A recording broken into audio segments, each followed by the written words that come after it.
Et coucou, j'espère que vous êtes pressés, que vous n'avez pas envie de passer du temps au supermarché, que vous n'avez pas envie de faire la vaisselle, et surtout que vous ne voulez pas passer 15 heures en cuisine, parce que la recette du jour c'est 20 minutes top chrono, avec seulement quelques ingrédients et des fonds de placard. C'est parti. Ah bah oui, je vous ai dit qu'on n'avait pas le temps.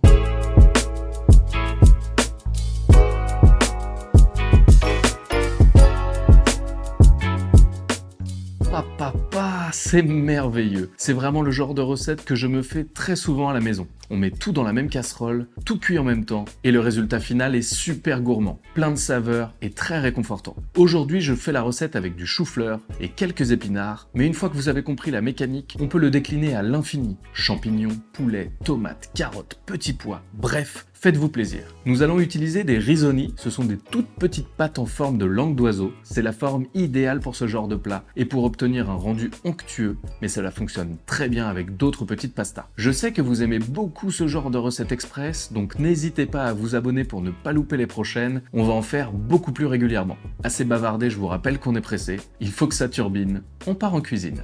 On commence directement par préparer un oignon jaune. On retire la peau et on va le ciseler bien finement. Cela permettra une cuisson plus homogène et une texture beaucoup plus agréable en bouche. Une fois que c'est fait, on met de côté. On enchaîne avec une ou deux gousses d'ail. Moi j'adore les râper avec une microplane, mais ça fonctionne aussi très bien avec un presse-ail. On peut ensuite la débarrasser directement avec les oignons. Voici maintenant la star de la recette, le chou-fleur. On commence par retirer les feuilles. Moi je les mets de côté au congèle dans un sac pour un futur bouillon. Pour la découpe, faites comme vous le sentez. Moi j'aime bien séparer les têtes et les découper assez finement pour une cuisson homogène et un rendu visuel plutôt sympa. Pour le tronc, vous pouvez les réserver pour le bouillon ou le couper finement et l'ajouter à la préparation. Et c'est déjà l'heure de passer en cuisson. On fait chauffer une grande poêle bombée dans laquelle on va verser un généreux trait d'huile d'olive. Et à partir de maintenant, on va faire cuire le tout comme un risotto. Donc on ajoute les oignons et l'ail, une belle pincée de sel et on les remue pendant 3 bonnes minutes jusqu'à ce qu'ils soient translucides.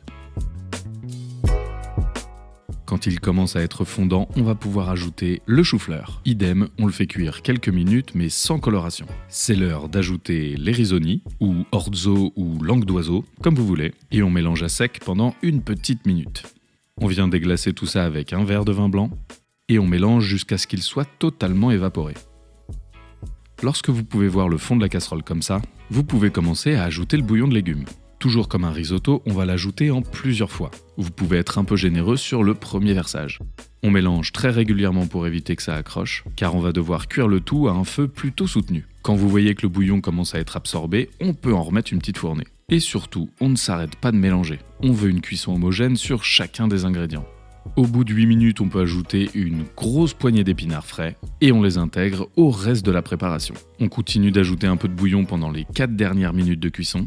Et au dernier moment, vous pouvez ajouter du fromage râpé, une bonne dose de poivre, du piment d'Espelette, évidemment, une petite louche de bouillon si vous voyez que c'est trop épais. Le secret pour un rendu gourmand, c'est qu'il soit encore un peu liquide. On veut un rendu onctueux, il ne faut surtout pas que ce soit trop sec.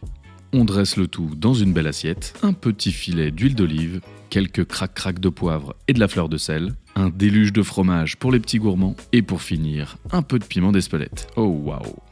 Miam miam miam! Pas cher, rapide, réconfortant. Que demande le peuple? J'espère que cette recette vous a plu. Si c'est le cas, pensez à laisser un petit j'aime, ça fait toujours méga plaisir. À envoyer la vidéo à la personne avec qui vous voulez partager ce plat et dites-moi dans les commentaires si vous voulez voir d'autres recettes de ce type. N'oubliez pas de vous abonner pour ne pas louper les prochaines vidéos. On arrive avec du très costaud. C'était Hugo, vous êtes toujours sur Woogies. Bon appétit, ciao!